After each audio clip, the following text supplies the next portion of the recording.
Et si les Indiens Pima avaient quelque chose à nous apprendre?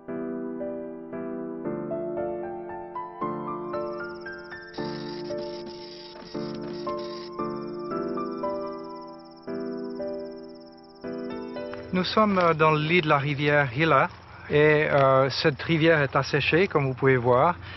C'était une rivière qui donnait la vie à la population des Indiens Pima parce qu'ils prenaient l'eau dans cette rivière pour leur agriculture avec leur système de canal très sophistiqué. Cette rivière a progressivement été asséchée à cause de la captation d'eau en amont de cet endroit dans la région de Phoenix. Où les hommes blancs ont commencé à prendre de l'eau pour s'établir dès la ruée vers l'or en 1849-1850 et ensuite progressivement, à peu près vers 1910, la rivière était complètement asséchée. Les Indiens d'Arizona n'ont conservé qu'un vague souvenir de leurs ancêtres paysans. À présent, le désert triomphe, 45 degrés à l'ombre.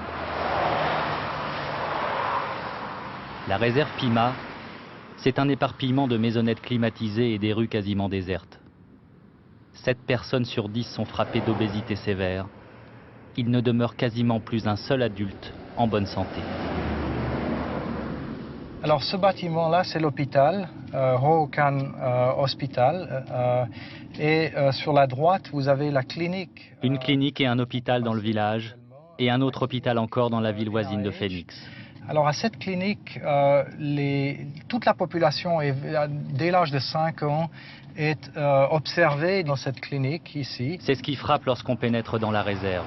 Des allées et venues incessantes aux abords des hôpitaux, dont les couloirs ne désemplissent pas. Les Pima subissent les terribles conséquences de l'obésité, au premier rang desquelles le diabète. Ils développent leur diabète à l'âge de 5, 10, 15 ou 20 ans, alors que les Blancs développent leur diabète de type 2 à l'âge de 45 ou 65 ans. Donc en fait, quand ils arrivent à 45 ans, ils ont déjà 30 ans de diabète.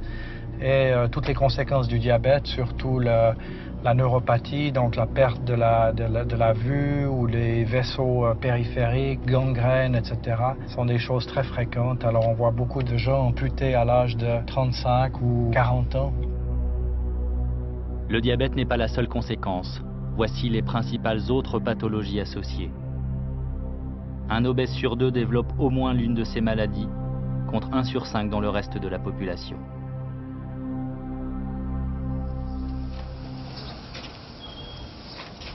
Les Pima n'aiment guère exhiber leur embonpoint aux étrangers qui mettent les pieds dans leur réserve. Il faut se contenter de ces rencontres furtives au supermarché, principal point de convergence du village. Les Pima sont de purs sédentaires qui s'adonnent sans limite à une alimentation très éloignée des plats de leurs ancêtres.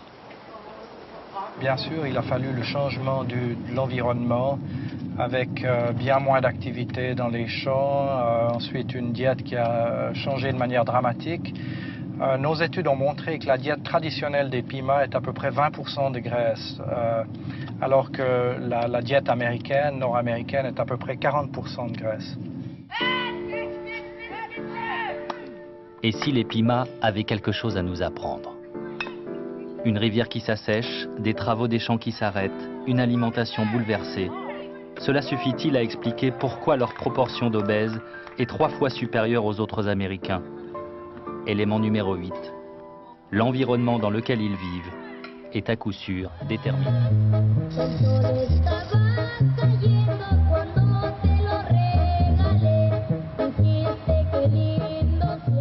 Et si les Pima avaient quelque chose à nous apprendre? Au début des années 90, tandis qu'ils cherchaient à comprendre pourquoi la fréquence de l'obésité chez les Pima d'Arizona est 3 fois supérieure à celle des autres Américains, les scientifiques ont réalisé qu'il existait une autre population Pima hors des États-Unis. Une tribu sœur, génétiquement jumelle, que l'histoire a placée de l'autre côté de la frontière, au Mexique. Je vis ici avec mes 3 frères et nos femmes, et aussi 3 neveux, et puis les enfants. On vit ensemble, on est unis, on est tranquille grâce à Dieu. On ne manque pas de travail, on travaille pour gagner notre pain de chaque jour.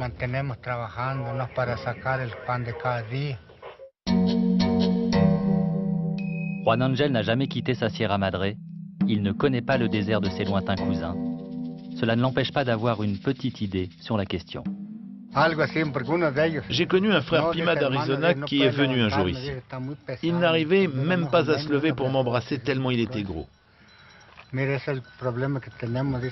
Il disait, c'est le problème qu'on a chez nous, on est très gros, il disait, on travaille pas beaucoup et on a beaucoup à manger.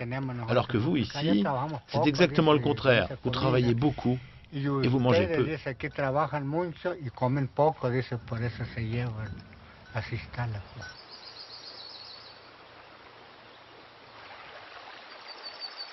Si là-bas en Arizona la rivière est asséchée, un simple coup d'œil suffit pour comprendre qu'ici, les Indiens Pima mexicains, isolés à 1500 mètres d'altitude, n'ont pas le même mode de vie que leurs frères américains.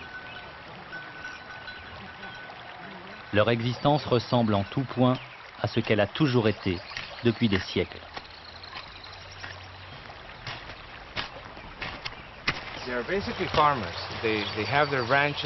Ce sont avant tout des cultivateurs. Ils ont leur propre ferme et ils font aussi un peu d'élevage. Mais surtout, ils ne consomment que ce qu'ils produisent, du maïs, des haricots et des pommes de terre.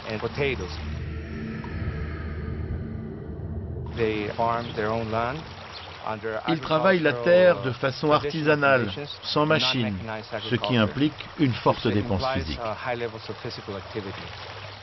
Deux populations identiques, placées dans un environnement radicalement différent, l'intérêt scientifique des Pima, déjà exceptionnel, en fut décuplé.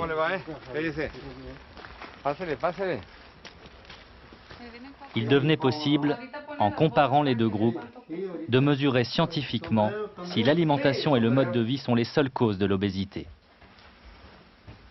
La première tâche a consisté en un recensement des 800 Pima du village. 54,75, muy bien. Ce que nous évaluons ici, c'est leur poids et leur taille. Ça nous permet de calculer l'indice de masse corporelle pour quantifier leur éventuel degré d'obésité.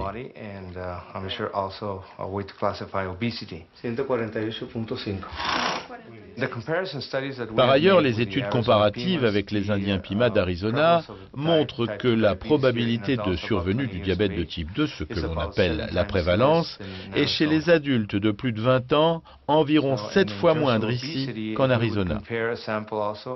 Si l'on s'intéresse à l'obésité, avec les mêmes types de comparaisons, nous avons 70% d'obésité sévère chez les adultes de plus de 20 ans en Arizona, et ici, chez les Pima du Mexique, du même âge et du même sexe, 17%.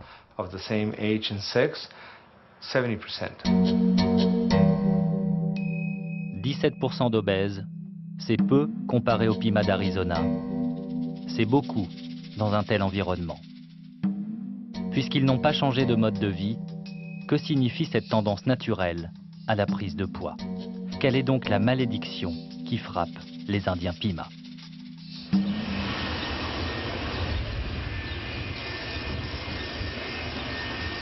Et surtout, au-delà de leur cas, quelles sont dans toutes les sociétés les causes profondes d'une prise de poids collective? Et si les Indiens Pima avaient quelque chose à nous apprendre? Hey, Paolo! How are you? Les laboratoires de nutrition des deux côtés de la frontière ont vite saisi l'intérêt de mettre en commun leurs recherches. Les Indiens, eux, ne s'étonnent plus des voyages réguliers de ces chercheurs qui prennent l'avion et font 6 heures de route pour leur poser toutes sortes de questions sur leur vie quotidienne et sur leur village. But now over the winter, because now let's say they harvest the corn and everything, you know, September, October. I mean, do they usually have sufficient food supply to go through the entire winter? They store it, but at the end of the season there, it's pretty scarce. And that's one of the problems when it gets really difficult. If they don't have an income source at that time, then they're really in trouble because they have to wait until they have the next harvest, which will be sometimes months apart. Hola. Hola, Lisa. Muy bien, gracias a Dios. Hola. Ce que nous apprennent les études des nutritionnistes sur les Indiens Pima est tout simplement prodigieux. Pour comprendre l'embonpoint planétaire qui nous menace, il nous faut nous souvenir des temps difficiles, de notre obligation depuis que le monde est monde d'apprendre à survivre au manque de nourriture, à la pénurie.